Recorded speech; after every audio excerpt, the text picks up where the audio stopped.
jadinya? Gimana enggak dah? Nggak tahu. Nanti gadisnya hilang, nanti jadi gadis gula kira.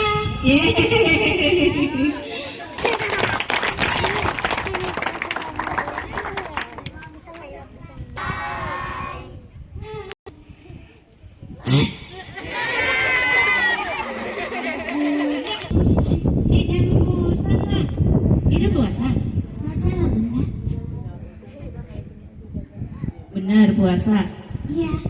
Itu tadi nggak makan bunda. Dari tadi.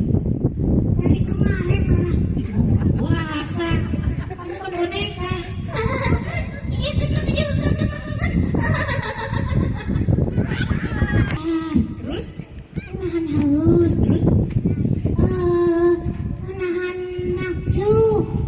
Nafsu apa?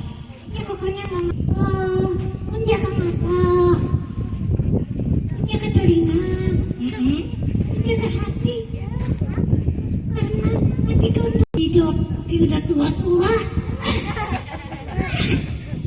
enak kalau lihat.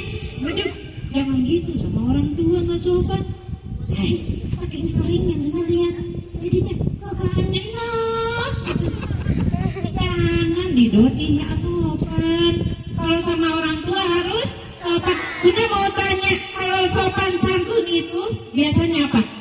Senang deh kalau misalkan nanya sama teman, pasti dijawab.